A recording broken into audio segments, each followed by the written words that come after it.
Good morning, everybody. Welcome again to the BDO People Advisory Webinar Series for 2019. We're on our second last webinar for the year. So really exciting couple of topics to round out the year for you. Today we're going to be talking about the importance of emotional intelligence. This is a topic I think dear to anybody's heart when they work with leaders and in HR roles, because we know it has such a profound impact on how people perform in an organisation. So we're looking forward to taking you through some of the principles behind it today. Today we've got the whole People Advisory team here together. Hello. Good morning. So we have myself, Jenine Waters. I'm the partner here at BDO that leads our People Advisory function. We have Marianne Carter. Hello. Our Associate Director, Vanessa Vaillant.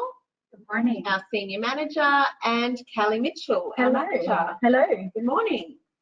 Okay, so I'm going to hand over to Marianne to lead the discussion today, but you'll hear, oh actually no I'm not. First of all, I'm going to quickly take you through some housekeeping items. So during the webinar, you should be able to access the presentation slides in the handout pane, which is, you can see to the right there. Now, we did just upload them, so if they're not there, they'll be there shortly, or you'll be able to access them at the end. Any submitted questions will be responded via email after the session concludes. However, I would always encourage you, you'll see our contact details, just email us directly. That's definitely the easiest way to connect with us, or link in with us on LinkedIn.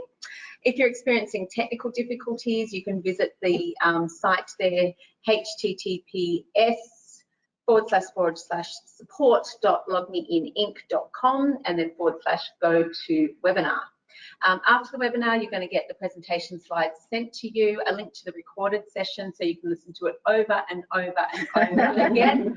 And you'll also have access to our past webinars. So we often refer to content from our last webinars and help draw the links between them. So you might want to go back and do a refresher or listen to those if you haven't already. And obviously our contact details, so you can absolutely contact any one of us directly if you have any follow-up questions. Now I'm going to hand over to Marianne Carter, who's going to lead the discussion today on emotional intelligence. Thank you, Jenine. Hello, everyone. Happy Thursday. Happy Halloween. And happy Halloween, yeah. Today's actually one of my favourite topics. So this and learning agility are two of the topics that actually give me quite a bit of energy. And emotional intelligence in particular, because it actually talks to some of the skill sets that people that we work with actually have quite naturally, and they're never really sure on how to articulate it. And it's also something that can be taught. So if people are really interested in it and want to actually get better at certain aspects of it, it's actually something that's really quite obtainable and teachable. So what we're going to do today is we're going to talk about, well, what are the 5 components of emotional intelligence? And just top line, they are simply self-awareness, self-regulation, emotion, empathy, and social skills. We're going to talk about IQ versus EQ. And to be clear from the onset, one is not better than the other. If you have one stronger than the other, that's fine. You work to your strengths, but we're just going to talk about what the differences are. We're going to talk about emotional intelligence in the digital age, and then basically emotional intelligence in leadership, and what impact that has on people and your organisation. So let's begin.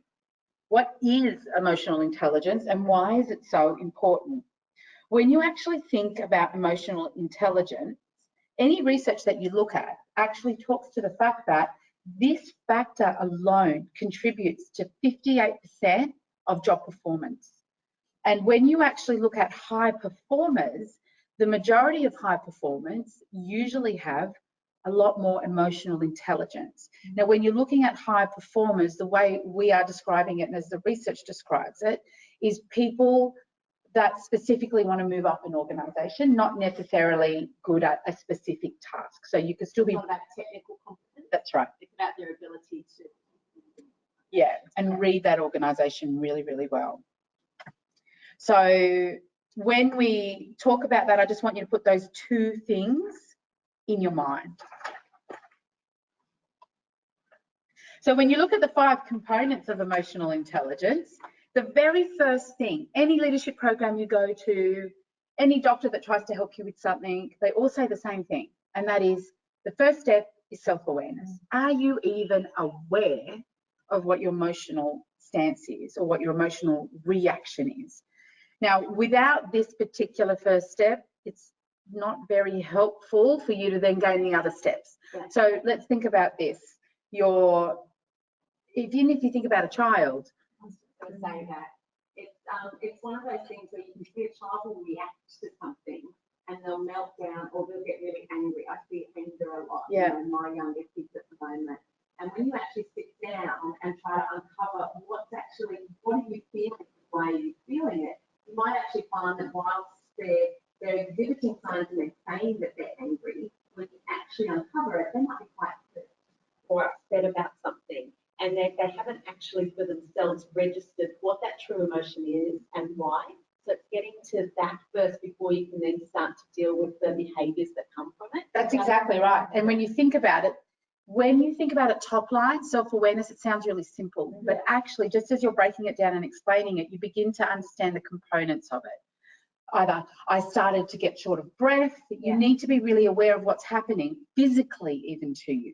It's really interesting because, you know, a lot of what we talk about these, you know, psychologically in the workplace at the moment is people suffering from anxiety and those sorts of things. And we were only talking about it yesterday. Yeah. We were going to a meeting and like, oh, we're feeling it. What is it that we're feeling right now? It's our heart rate's up, you know, there's a little bit of butterflies in the tummy. There's, you know, and those physiological symptoms can actually mean multiple emotions. They can mean nervousness.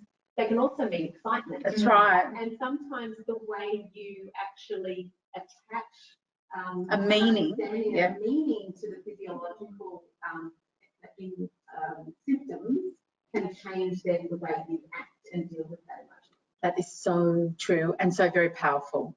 So when you are very self-aware, you begin to understand how you're breathing, whether or not you're sweating, whether or not you're the nervousness, whether you're feeling angry. That's the first step.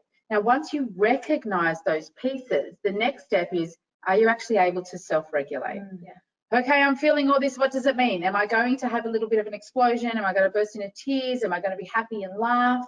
What do I do when I recognize these different emotions happening? And people that are good at this particular bit, they begin to regulate. They pause and they go, right, what am I going to do here? Why am I feeling what I'm feeling? So if I think about some examples of that, when I go into a performance discussion, let's say, and I'm not feeling comfortable with the feedback, let's say, that I'm getting, I can begin to feel an emotion. And at that moment, it's about assessing, okay, why am I not feeling comfortable? What is it that I'm hearing that's making me feel uncomfortable? Now, one of the things I would suggest, if you're not able to articulate that in that moment, one of the most powerful things you can do is actually say to someone, I'm actually feeling a little uncomfortable at the moment and I'm not sure why. So I just want to pause. Now, what that does is it flags to someone that the interaction is you're feeling something, there's something happening, and it also flags to someone that you want space to work out what it is. So even if you are not quick enough to kind of work it out, you know, in the moment, you've actually got tools. You give yourself some space to actually process it and have a deliberate response rather than just the immediate reaction based on those physiological. Do you know when I've seen this work really powerfully, and I never thought it would, is in executive meetings when something is going on, there's a conversation happening at the table and someone in particular is not feeling very comfortable. The mere fact that they mirror what they're feeling and they let people know and pause the conversation actually shifts the dynamic of the room. So even though there are 5 elements to emotional intelligence, just even if you can grasp the first 2, you're in a position to not only work out what it is that you're feeling, but you're also in a position to shift the room if you at least mirror what you're feeling. Yeah. Would you say that's just as important then too, as part of that emotional intelligence, that if you see those emotions happening with one of your colleagues and being able to actually self-regulate them by saying, hang on a moment, let's just stop. That's actually quite powerful. Yeah. And the way that you do it and the words that you use become very important. But the fact that you can see that actually helps someone else self-regulate. And that's a higher level, because you're now not just recognizing what you're feeling, you are recognizing what someone across the table, someone across the room is feeling. And you help them self-regulate. Yeah. And, you know, when we're going to talk a little bit later about emotional intelligence in leadership, I think really great leaders who have that ability to help not call out behaviour in a bad way, but just call out where people are at and kind of put that pause and put that break and create that space, really help the team kind of work together to manage their own emotions. Yeah, and when you look at that, you need a motivation to want to do it. So the third aspect of that is motivation to want to regulate yourself, to want to help regulate a group of people or someone else. It doesn't, just because you've got the skill does not mean you'll always use it. I have someone in my circle who I know their attitude is, I just put it out there and then it's your problem to deal with. Wow. You know, and it's like the absolute opposite to internal motivation. And I've been quite stunned by that. It's like, okay, as far as they're concerned, I express my emotion and I express what I think, and then it's all your problem to you to deal with how you respond to that. So you're right, you can make, and some people aren't deliberate about that. Sometimes it's more just, it might come across in the language, well, you know, a little bit more subtly than that, but that's kind of the extreme of, it's not my problem. I'll just express where I'm at and everybody else can deal with it. So on that, I want to go back to what Callie was saying. Yeah. So when that happens, you then holding up the mirror to say, what it looks like you have just done is shared how you're feeling and then expected everyone else to deal with it. Is that what you're trying to do? Yeah. So that helps, if you are in that situation, it helps you try to, again, shift the dialogue. You've got to remember the mirror, holding the mirror up for yourself and for others is a very important tool. And the courage to be able to say something helps you shift the energy. I would also say that it's really important to do that from a good place as well. Oh, yes. Your motivation around holding the mirror up as well has to be around trying to get to a better place in the discussion and trying to help that person regulate their emotions, and that will impact the way you communicate that in a way that's protecting sort of their reaction to that as much as possible. But it also must be important too to understand why they're having that particular emotion too, because I think in today we talk a lot about really, you know, opening up and sharing our emotions, why we particularly feel in that particular way, and let's talk about it rather than actually holding things in. So my question is, how do we make sure that people are still talking about their emotions and responding to their emotions, but turning it around so that it's still manageable in your workplace? Do you know what's interesting? So one way to deal with it is to, exactly as you said before, you hold the mirror and you tell them. And then if you kind of balance it with what Janine's saying, if you're looking at the room and you know, if I hold the mirror up right now, that's actually going to make it worse or not really achieve what I'm wanting to, the next thing you could do is actually go to where the energy is in the room. So if somebody's struggling at the moment, it's okay that they sit in it for a bit, struggle for a little while, but then you turn to the energy, like the positive energy or a different energy to help shift that dialogue. That also helps. But the call, your ability to make a call on what you do in specific moments helps you move and shift the dialogue. I think it's also, you know, when you're thinking about it from a personal perspective as well, having that, whether you're talking to somebody else about it or whether you're doing stuff, I know I'll be, you know, moseying along, doing whatever I'm doing, and I'll have that gnawing in my gut where I just feel really uncomfortable about something. And for me, that's the cue of I need to sit down and understand what that is. Because if I don't, then that's where my behaviours start to kind of go a little bit pear-shaped, and Mary-Ann might say, very snappy today, Jenine, you know, what's going on? And I'll be like, oh, actually, I am. What is going on? There's something going on. What is it? And often, you know, sitting in your subconscious, and once you can bring it to the forefront, okay, this is worrying me, then you can actually deal with that, that issue. Yeah, absolutely. And for me, it's often sitting down saying, I need to build a plan around that because it's worrying me. It's keeping me from being able to focus on my other stuff. So once you've got that self-awareness and you've been able to self-regulate, or somebody's helped you see that behavior, you know, that your behaviours are indicating there's something going on, then you can start to actually put in place some of your different ways of managing that? No, what my mind's going to when you're both talking, it's actually the next aspect of it, which is empathy. So when you are really good in emotional intelligence, you actually get it. You understand why people are behaving in a certain way. And when you understand it, you're actually in a better position to work out what your next step will be, Right. or how you will move forward. Because I think, to your point earlier, Kelly, it's important to understand why, what's going on there. And sometimes you'll know, actually, there's a lot going on in the background for that particular person. I get why they're not where they usually are, but your ability to really understand where another person is coming from actually removes a lot of tension and removes, but you've got to be able to do something with that, not just understand it. Yeah, good point. And to do something with that means is the last skill, which is your social skills, the ability to effectively manage your relationships. And if you're a manager, quite frankly, build really strong teams. Yeah.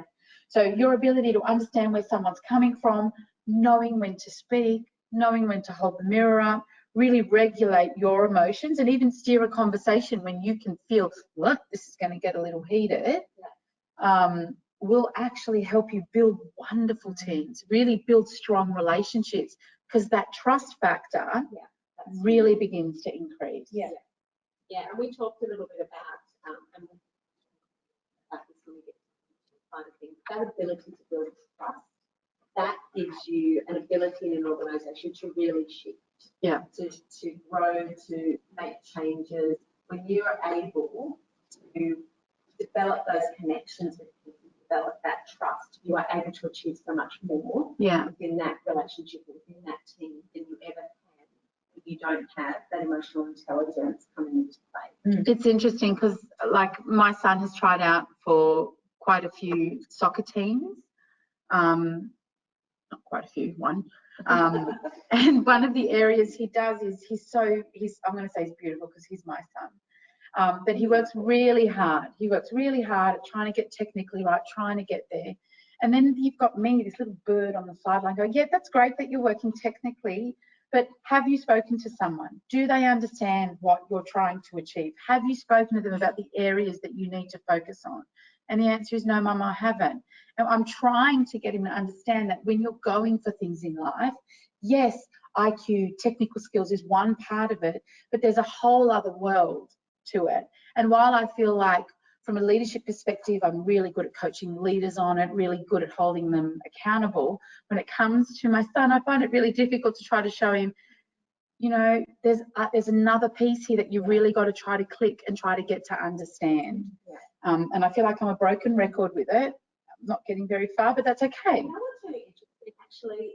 For those of you who are, it's slightly off topic, but for those of you who are interested in this as a broader topic around children, that sort of thing, there's a book, and I'm not going to pronounce this correctly. It's the little book of, it's about, so it's a, I can't remember the author off the top of my head. If you're interested and you can't find it, then just send me a message afterwards and I'll find it. But it's LYKKE, I think. But they do a whole lot around, well, how do you build that emotional intelligence in children? And how do you help them understand emotional intelligence in others?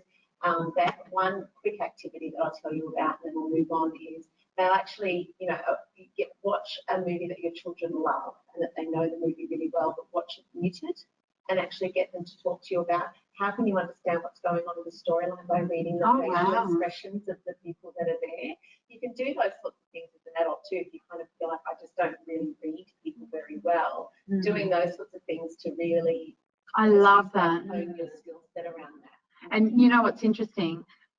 Emotional intelligence is one of those things that we don't always talk about, but quite frankly, it's built into any leadership program. It's built into any learning agility, any performance matrix, how quick people move, how to give feedback, all of that sort of stuff. Yeah, it sits behind there. Yeah. Okay, good.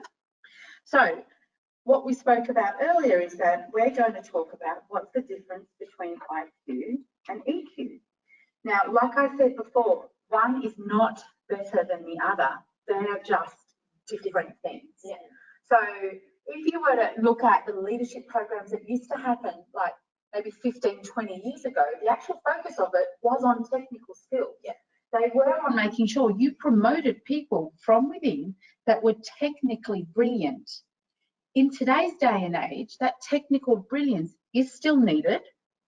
And when you go to promote someone with technical brilliance, you want to make sure that their role that they're doing is not only managing people. Let's say they're managing people, okay? But it's not managing them from a technical perspective only. It's not managing their work. It's also more broadly how they lead that team and engage with that team. Yeah, but I think you can have different types of managers. So you can have some managers that are technical managers. Yeah. So really 50 to 70% of their role is them doing their own work, yeah, and then overseeing someone else's work.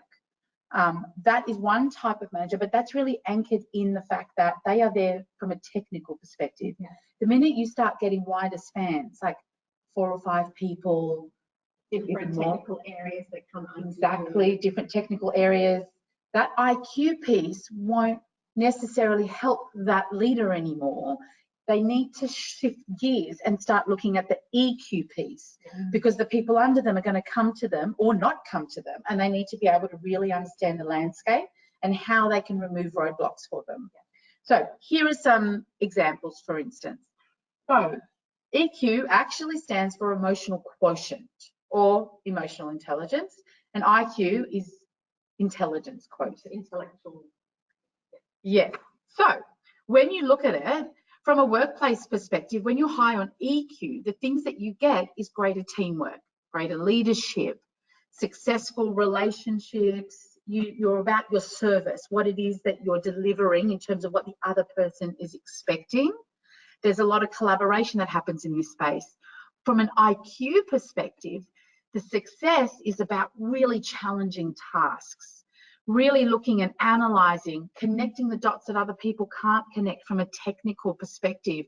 Anything to do with research, development that's anchored in real data and analysis, you want somebody really good on IQ there. Yeah. And even if I think about the work that we do, when we need to do deep dives in IQ, we go to the person that has it, gets it, knows it, and can draw and then the EQ piece is for a different skill set. When you look at the identities that people they kind of tie themselves to, people with high IQ become expert at what they do. They're extremely capable. They're usually quite gifted in terms of the specific areas that they look at. And people that are high in EQ usually look at social challenges, individual relationships, moving the dial from a political, social situation. I have to tell you this, I find it really interesting. Again, it's easier to kind of apply it back to the kids. I have 3 sons, but the eldest 2, as you all know, are very, very different. And I can see their strengths when we're driving in the car, and Max will come up with the most random connections around, Mum, did you know if you take this number and look at this number that you get this? And did you know that if you add this, 3 zeros to this, and and they're really, I usually have to Google the answer to come up with, yeah, actually you're right. He's 7. My 9-year-old, everything he talks to me about is all about connections between people. Yeah. It's all about this person is saying this and this is having this impact. Max would never think to talk to me about that stuff. His fascination is all about the technical number, which is not to say that he doesn't get in. Yeah, that's right. And it's not to say that Jack can't do the math, but it's where their strengths lie. Thanks for saying that, Janine. Just because you may have one stronger than the other does not mean you can't do the other pieces. I'm just trying to paint a picture with the most extremes. Yeah. That's always easier to understand. All right, beautiful. So when we move from IQ and EQ, the next thing we're going to talk about is leadership. So when you're looking at building your leadership pipeline, or when you're looking at what kind of leader you will have there, studies have actually found that one of the biggest competencies that is required of effective leaders is actually emotional intelligence. In fact, Gallup did a study of over 2 million employees at 700 companies, Callie researched this, and I love it because Callie's very good at this. And basically what they found was that people hire, and you've heard this before, people join companies because of managers and they leave companies because of managers. And when they looked at what was the qualities within the managers, what they found was EQ actually. So managers that had high EQ were 4 times more likely to retain their employees. So it's really quite a powerful statement. And the ongoing impact of that, when you look at it, when you have engaged what these employees are creating with their EQ, when they have less turnover, they get higher customer ratings, they have greater profitability, higher productivity, fewer safety incidents, less absenteeism. So you can see that the impact is not just about whether people come and stay, it's about creating high-performing teams and really being able to deliver on what you're trying to do as an organisation. So that's that really key benefit, I think, of getting strong EQ capability at that leadership level. That's so wonderful. And we've seen it a lot as well. You know, we were talking a little bit about it. We do a lot of change management within organisations, and you can see where organisations have a lot of trust, where they've gone through change projects and it hasn't delivered. There's a lot of scar tissue that tends to come from that. And we'll see, you know, if the next change comes and everybody's backs are up straight away. And what's often been the case is that the people leading the change haven't necessarily had the EQ to be able to read what's going on.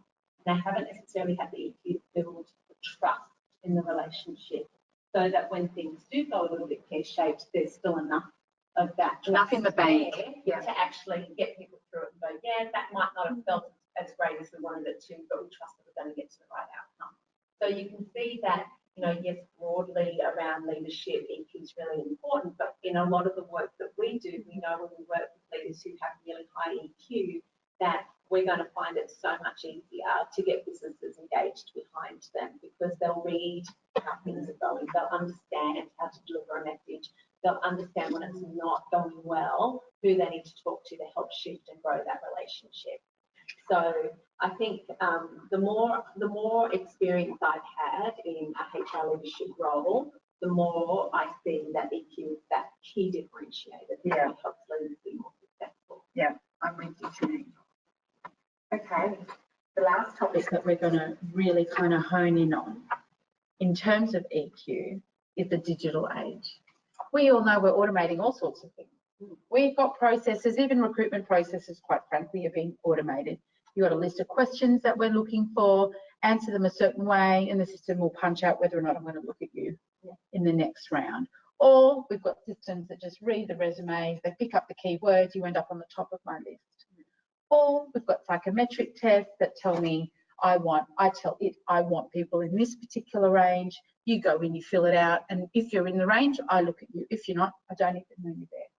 So those kinds of filtering systems, basic pieces, really automating systems within banks so that there's less human error, all of those we get. That's the world that we're living in. Having said that, there is a part that we all know machines cannot do. And when it comes to emotional intelligence, this is a big factor in terms of navigating, solving, looking at problems, helping people come onto the same page. That, quite frankly, from a research perspective, they're saying you're really not going to get that from a machine. You can put the algorithm in, you can tell it to do it this when this happens, but you can't really it can't pick up all the subtleties around it. So why do we need it more though in the digital age? What are some of those key things that when you talk about systems, I think from our examples is that we've worked with particular clients that think, oh, we need a system, and we're like, actually no, you've got a larger problem than what you actually have with regards to system. Because coming back to your point earlier, Marianne, in that digital age piece of, well, what is it that you actually really need? What is it, that bigger piece? What is your customer focused, whether it's internal customers of your business or external customers? What are the problems that you're actually facing and why you're actually facing them, which are going to be easily solved through a piece of technology? I think that's one of the challenges, isn't it? So the more you, well, it's really just is. So the more you take can be easily automated and managed by machines, then the more the roles that people have need to be able to understand and play in this area of EQ, because really that's the value that they bring above and beyond an automated machine response. That's exactly right. And when you look at the research, it actually talks to the fact that while you can automate a lot of things, there are things that you just can't. Things like negotiating. Where are you going to get to? Where's the value add? What does it look like?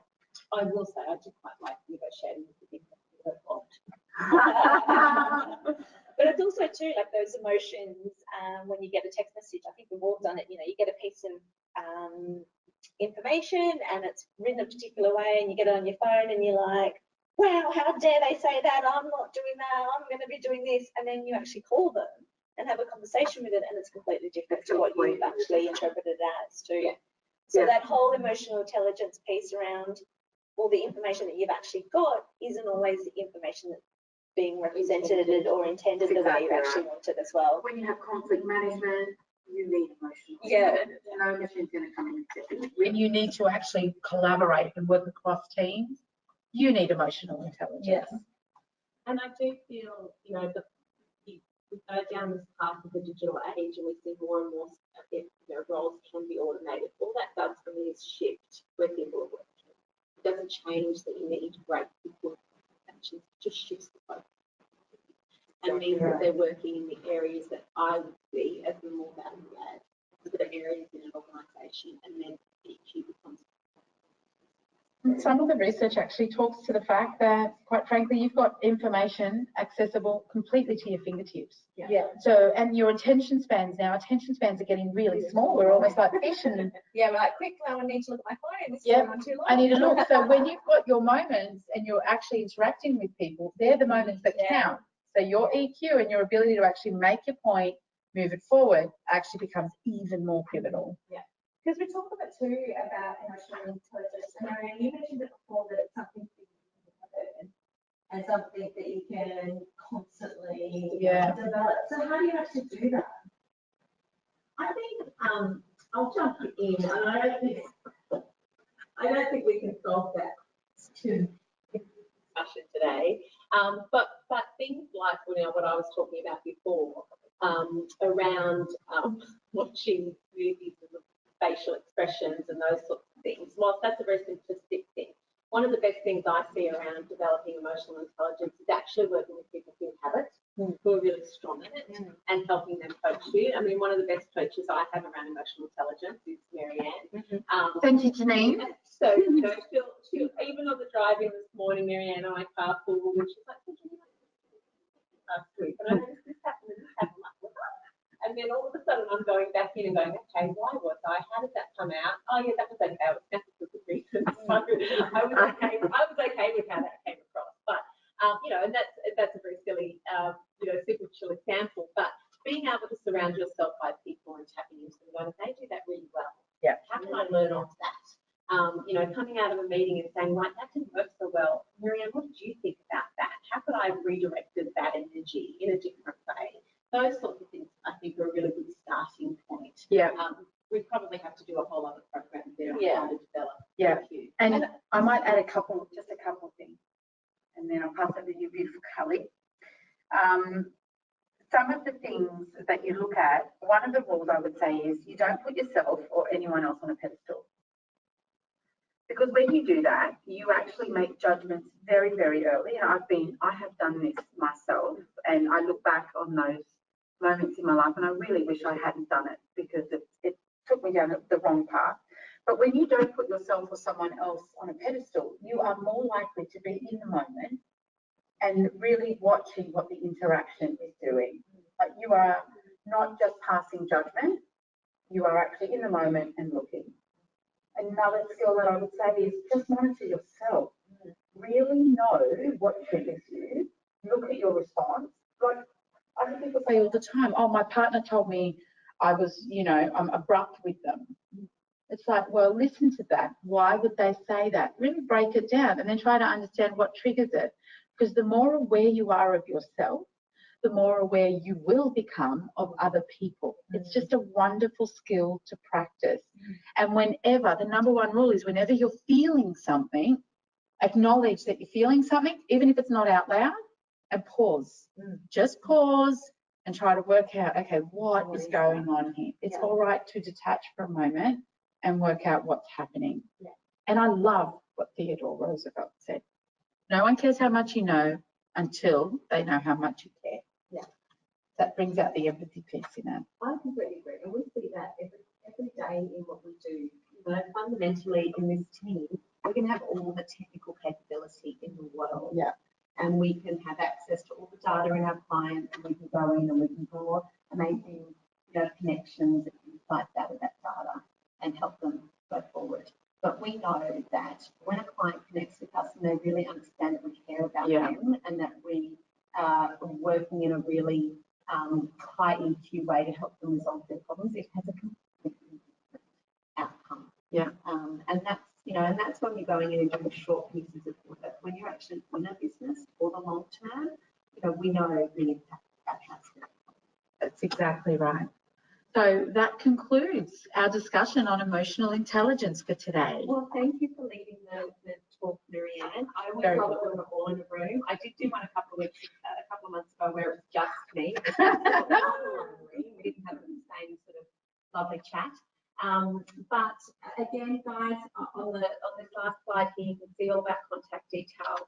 That information will come out to you. So do feel free to contact any of us if you have questions, thoughts you'd like to share. We're always happy to engage in any of these topics. And if you go to the next slide, you'll see here that we've got our upcoming webinars, all webinars that we've had done during the year. So if you want to go back and look at learning agility, for example, that was our February, oh gosh, it seems like such a long time ago now. Back in February, we did that one, and that's a lot of connection to what we were talking about here. That was really about that X factor and how some people progress faster than others. Yeah. And then join us on the 28th of November for Managing Change, which will be taking us into the Christmas season with Vanessa. We're looking forward to it. Thanks again. Oh, I should just quickly put our disclaimer up. So please read through that and understand that we put every care and effort into putting these presentations together, but they shouldn't be relied on wholly and solely. So thanks everybody, and have a great day. Have a great day.